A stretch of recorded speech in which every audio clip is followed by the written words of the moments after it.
Ladies and gentlemen of Algebra 2, welcome back to Unit 3 is where we're kicking off today. So we're talking about solving systems of equations. If that sounds familiar, I really hope it does, because you've seen it in geometry and you've seen it in algebra, and it's one of those things that you need to become very, very good at least have a plan of attack so you know what you're doing. Take a look at what we're talking about. The initial cost for Travis and his band to record their first CD was $1,500. Each CD costs $4 to produce.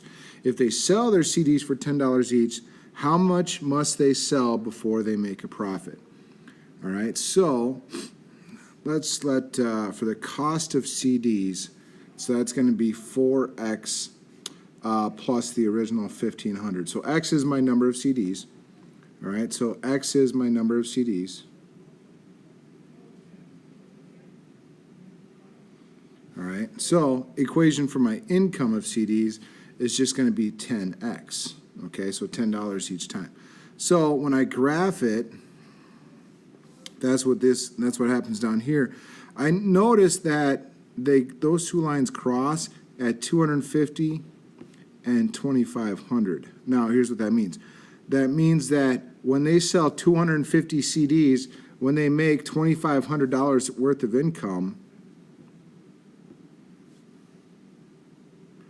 that is when they will break even. So they got to put $2,500 up front to at least make a profit, and then when they sell 250 CDs, that's when they will break even. So at minimum 250 CDs to break even. So solving a system of equations. Solving systems, two or more equations with the same variables. Couple different ways you can do it. One, graphing. Technically, you can always graph. You can do substitution. And if you guys remember, my last option is going to be elimination. So those are my three choices. So the types of solutions are right down here. So I can have one solution, which is what's going to happen most of the time, zero solutions, or infinitely many solutions. And kind of what I'm looking for is this. One solution is if I'm graphing, I get this, they cross one place, okay? Infinitely many solutions, as a graph, it's going to look like that. Algebraically, this is where I'm going to get a mathematical truth. So that means I'm going to get like 7 equals 7 or 4x equals 4x.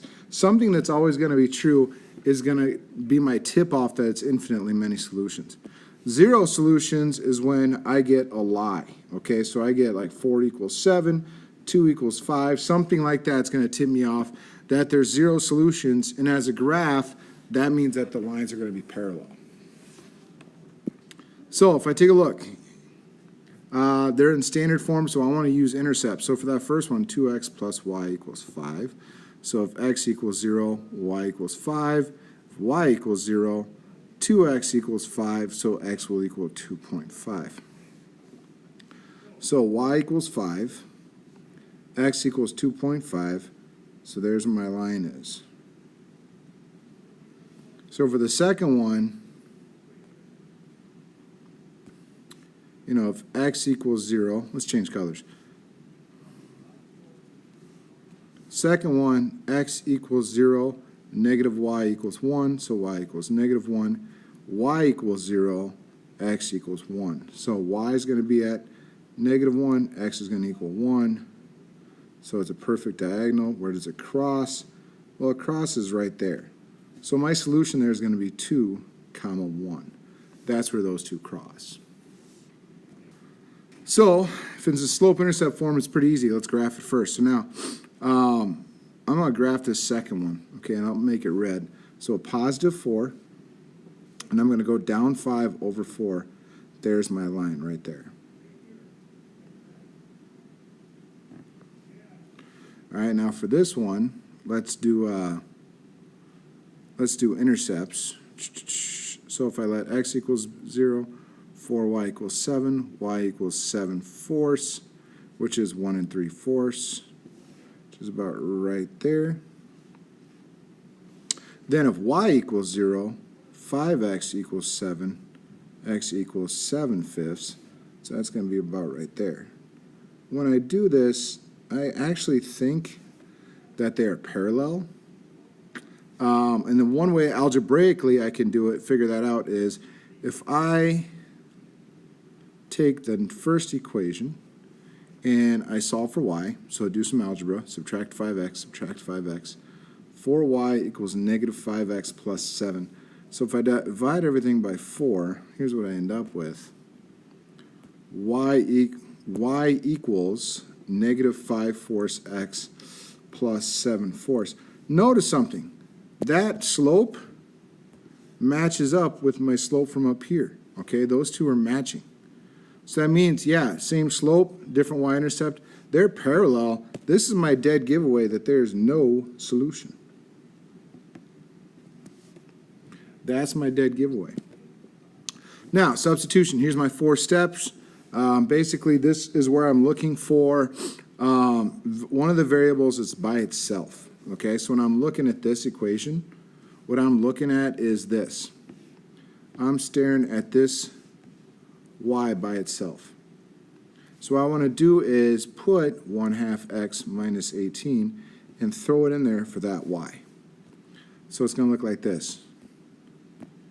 X plus 2, but instead of y, I'm going to put 1/2 x minus 18 equals 18.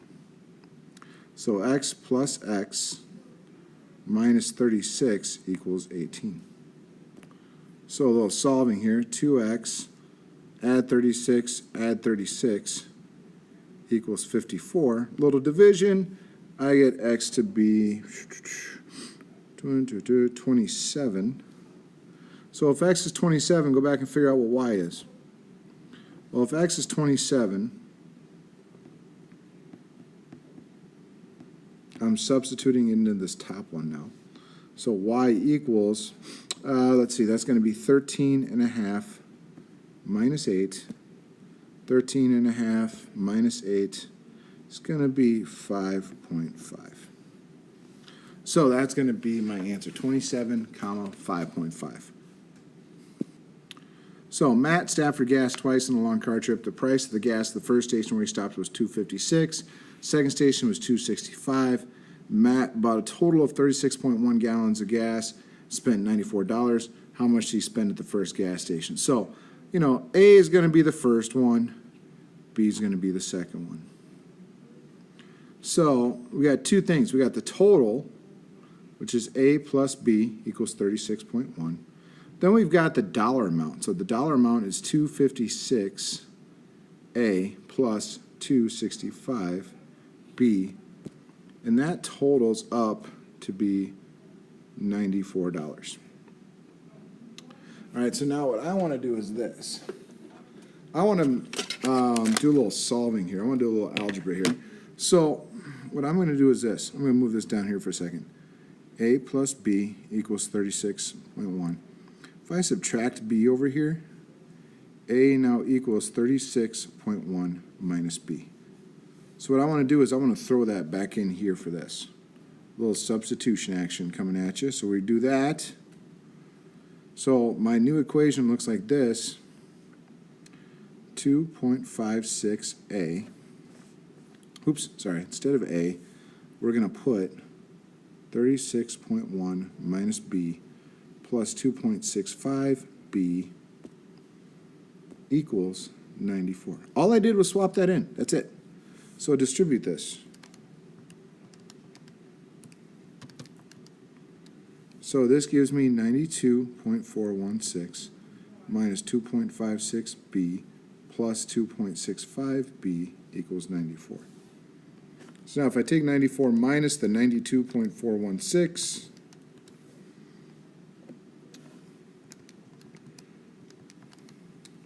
so this becomes 0.09B equals 1.584. So a little division, 1.584 divided by 0.09 is 17.6. So that means at the second station, he got 17.6 gallons. All right, the first station for A, that's going to be 36.1 minus 17.6.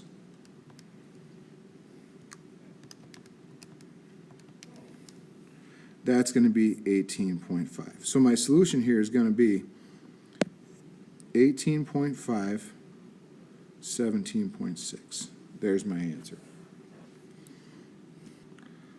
So solving a system using elimination. Elimination is a little tougher. All right, elimination, 5 steps you might want to make note of. Basically, you want to pick which one you're going to eliminate, either x's or y's. Then you might have to multiply or maneuver some equations around to figure out how can I eliminate them. Then you're going to add the top and the bottom. And then one of them should go away, and you're going to figure out what the other one is. So if I look here, if I look at this one here, look at this problem, notice something. The y's already have plus 2y minus 2y. So if I have 4x plus 2y equals 15, 2x minus 2y equals 9, if I add these two things together, that's going to give me 6x. This is going to go away. That's going to give me 24. I can solve this. That doesn't take very much. Divide both sides by 6, x equals 4. Boom. So now go back and figure out what the other one's going to be. So substitute this in. If I go 2 times 4 minus 2y equals 9, this is that second equation. So I'm going to go 8 minus 2y equals 9.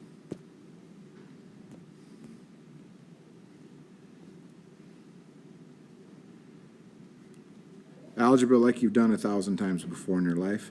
There's my answer. So my answer is going to be 4, negative 1/2. So same kind of idea, except this time there's nothing that really jumps out at me is matching up right now. So what I want to do is, let's zoom in here so I can see what the heck I'm doing. So for this one, what I'm looking at is this. I want to multiply this bottom one by a negative 4. Here's why. I picked negative 4 because I'm looking at this negative y and this negative 4y. If I multiply this by a negative 4, that's going to make this a positive 4y. So if I keep the top one the same, bottom one, I'm going to get negative 12x. But, and this is why I chose this one, it's going to be a positive 4y. Then negative 24 times 4 is going to be positive 96. So now when I add these two things together, the y's completely go away. So I get negative 10x equals 70. So, quick math, x equals negative 7. Boom. There's my answer. So now go back and figure out what y is. And I don't care whichever one you pick. You can go into that one, that one, that one, that one, whatever. I might go back into this one because I just figured out what x is. X is negative 7. So 3 times negative 7 minus y equals negative 24. So a little work.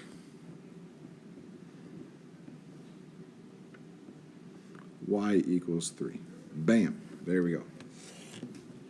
So final answer is going to be negative 7, positive 3. Boom. So in order to practice home basketball, Sammy purchased a basketball and a volleyball that costs a total of $67, not including tax. The price of the basketball is $4 more than twice the cost of the volleyball. Find the price of each ball using the system of equations. So you've got the basketball and the volleyball together equals $67. The price of the basketball is $4 more than twice the cost of the volleyball. So the basketball is twice the cost of the volleyball plus 4. So this is how much it costs. This is the difference. So now that's what I'm going to use. So I'm going to do, this one's screaming for substitution. So I'm going to go 2v plus 4 plus v equals 67. So 3v plus 4 equals 67. So 3v equals 63. So divide both by 3. V is going to equal 21. So if I take 67 minus 21, that's going to be 46. So the basketball is 46 and the volleyball is $21. All right, but the biggest battle of that is going to be the setup. That's what you're looking at there. All right, let's take a look. Give this stuff a try, but let's jump ahead at one more word problem just so you see. Picard wants to buy 10 mineral blocks, put around his deer stands. He likes the $8 apple blocks, $10 acorn candy blocks. $94, and he bought 10 total. So if I let A be the apple ones, that didn't work because I have acorn. And let's go for C for the acorn ones. So A plus C equals 10. And then $8 for the apple one plus $10 for the acorn one has got to be 94 bucks. So a little bit of maneuverability here, and I subtract A, so C equals 10 minus A. So then I'm going to substitute that in for C. So I'm going to have 8A plus 10, 10 minus A equals 94. So that's 8A plus 100 minus 10A equals 94. So a little bit of work, a little bit of, algebra, putting things together. So if I subtract 100, I get negative 2A equals negative 6, and then when I divide, I get A to be a positive 3. So a positive 3 means he bought 3 of these apple ones. So that means he had to buy 7 acorn ones because they got to add up to 10. All right, that's just another example of a word problem that you got to put together and solve. Come talk to me with questions, and if you want, I can show you some things on how to do this with a calculator too.